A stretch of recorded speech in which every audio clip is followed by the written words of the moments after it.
Teddy, let's talk UFC. Our boy Brandon Moreno in the co-main. Great fight.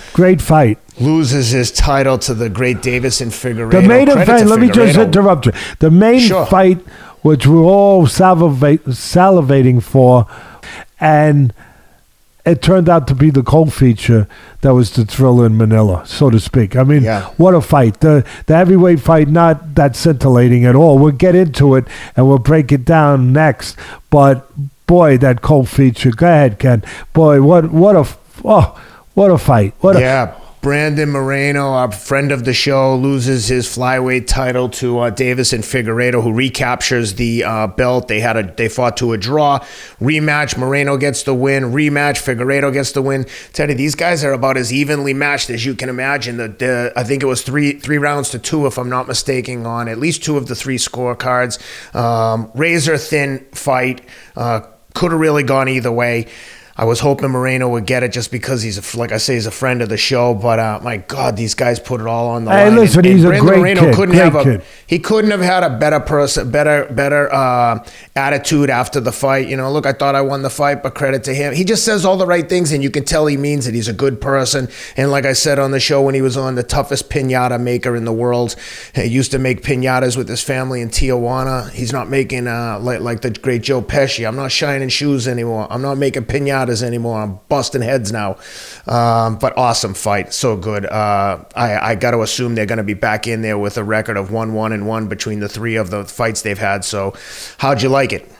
Yeah, it was tremendous. Great fight. Nothing but applause and gratitude, respect to both. Not for fighting like champions only, but for both of them behaving like champions.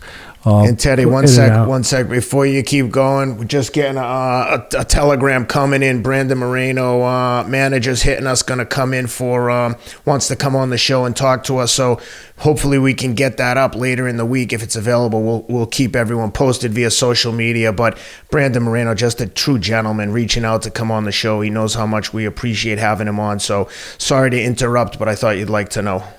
Yeah, they both showed you not only how to fight like champions, but how to behave like champions. I mean, when you get past everything, I mean, in and out of the ring, they exemplify everything in an elite athlete, an elite performer in any vocation. And again, the class of a champion, the dignity of a champion, everything. The skills of a champion, the heart of a champion. They showed it all.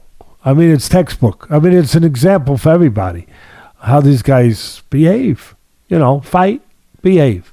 And what, to me, the interesting part of it, when I break this one down analytically, it's like the strength of Figueiredo is he's a great power puncher, physically very strong, very gifted, obviously, but just he's got that eraser, to suddenly turn the lights out, suddenly make up for any ills during a fight, for any sins during a fight, and it's almost like the way I looked at it, it's almost like his strength got in the way in their last fight. And what I mean by that is that his strength dominated too much the first fight. He paid too much attention. He built too much around his strength, and he didn't show the other dimensions. And one of those dimensions is being patient. He didn't, and Moreno showed all those dimensions. Moreno in the last fight, the first fight too, a lot of people thought he won the first, that it should have been a draw. Very close, very close. Figueiredo, I thought, got the draw in the last round in their first fight, that he won the last round, but I thought Moreno had been winning up to that point. But then Moreno goes and stops him, obviously submits him in the second fight. Then you got this fight where Moreno's the favorite, and again, what does Figueiredo do? We know about his gifts of power, that he's that lights out puncher, everything. He didn't depend on just that. he did what I talk about all the time, being dimensional, using everything, being well-rounded. He showed that. Again, in his last fight, he was mostly, I guess the easy way to say, he was looking for the knockout. But he was dependent just on that, while Moreno was depending on everything and using everything, and did use everything. He used it on the striking, and then, of course, he got on the floor, and he was incredible. He was so fast. He was so smart.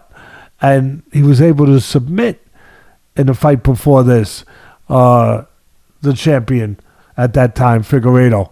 That's what got my attention for the young people out there, the young fighters out there, where sometimes your great or your greatest skill can get in the way of winning. Yeah, that's what I took away from it. I always try to send some kind of message or some kind of lesson out there, if I can, in my own way, but where he forgot about his other skills a little bit, and he kind of wrapped it around one skill too much in his last fight. And this fight, the thing that struck me, he showed it was like a role reversal. Like he went from, it was like the Ali Frazier fight, and he acted like Frazier, obviously, and this time he decided to act like Ali.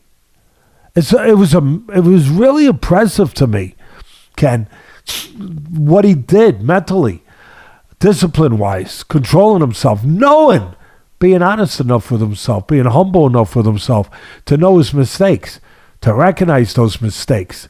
It was tremendous. And on the other side, I saw something fascinating with Moreno. I saw what I always see. I saw that great pride, that great Mexican pride of being a champion, because there's a heritage of champions in that country, a special heritage of champions. And I saw it, but I saw it glowing. This time, I saw it where before I recognized it, this time it had spotlights on it. It was glowing. It was like, and he's a humble kid. They're both good people. But he's a special, humble kid, and you couldn't help but recognize that. The old timers always told me, Teddy, when a guy wins a title, they improve 30% automatically. I saw it in the mind that you believe you can't be beaten, that you believe you're the best now, even though you thought you were before. Now you know you are. Big difference. Thinking, knowing. Thinking, knowing. Knowing is better. Knowing is stronger. And you saw it. He was wearing it. And I'm looking at him, and it got in the way of maybe him winning. I thought it was a very close fight, a toss-up fight, a matter of what the taste of the judges were. Yeah, I really did. I thought that. Do you like volume, or do you like more precision and just spots? Because that's what won it. That's what won it for Figueiredo. He had those spots. He controlled himself. He showed a better dimension, or more dimension in his approach. And he didn't go all out. He didn't get reckless. He was more contained. He kept it inside him a little more. And he picked spots. And the sensational spots later in the fight where he dropped Moreno, where he was able to get to the mat, those spots of landing a clean punch, bang, right there. It caught the attention of the judges. Where the steady work, the all-out regular work that was going on by Moreno was kind of over. It was kind of overridden. It was kind of taken away by the sensational spots. That makes sense to you? Like Moreno's fighting in just a solid, go get him fight with that 30% improvement of being champion, that pride that was just glowing. And he's fighting that way with that tenacity, and you see it. And then all of a sudden, bang, just a spot of Figueiredo being able to score a knockdown, or a spot of him scoring a clean counterpunch like that right hand. I thought that was a turning point. That right hand counter over Moreno's jab, where Moreno took for granted, got a little reckless, where he left the left hand out not only too long, but he posed. He didn't move his head. And he left it out there and bang, a counter right hand, just out of the sky. Whop! And it lands. And, of course, Moreno's got a granite chin. They're both solid guys in those areas of being able to endure. But he has a granite chin, Moreno, part of what makes him so special. And that caught the attention. That caught right there, that might have won the round. But it caught the attention of the judges where maybe the steady work that I was talking about, some of that disappeared in the eyes of the judges. Some of that got overlooked by that sensational moment. And I thought those sensational moments, those striking moments, those powerful, quick moments, probably won the fight more than the overall efforts of both guys. Probably eked out the fight, I believe, on the scorecards with the judges. I believe that's the way it felt like it went. But to kind of finish and tie up what I was saying about the difference with Moreno was he had such confidence, such a glow of confidence, such a just an explosion of confidence, if you will, that he kind of overlooked some of the other things where he was a little more patient, little nuances that he had in the last fight.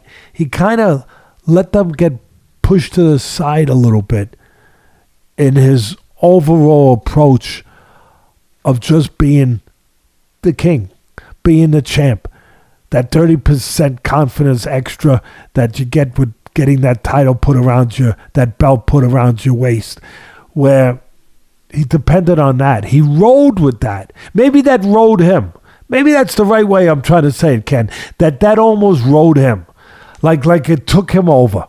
It just took him into a attack mode, a confident aggression mode.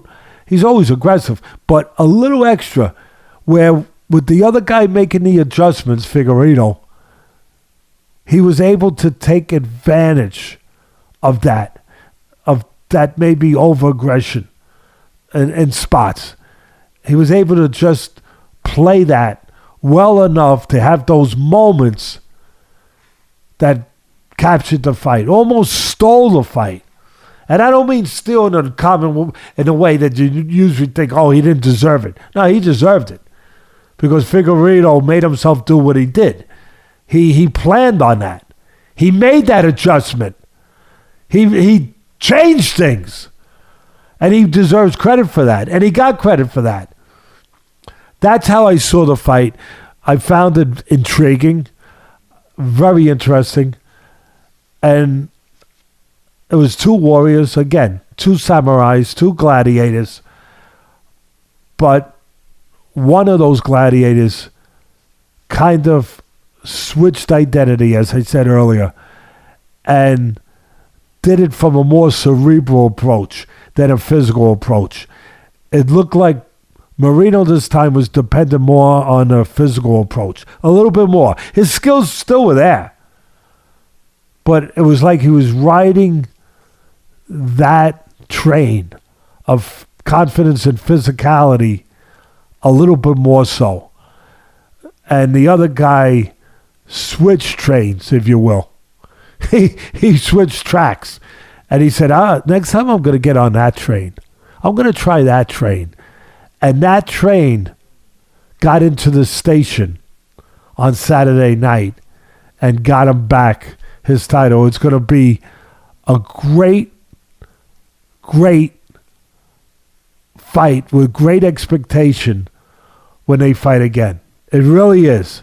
And I'm very curious. And I ask Mr. Moreno, the great, great champion that he is, because you never lose being a champion. He's a champion for life. I ask him if some of what I just said if it holds water. I'm very curious because he's an honest kid. He's an honest kid. And he'll tell you. Again, kudos. Nothing but this. And I don't do that to too many people. Nothing but this. To both of those fine men, those special men, those warriors.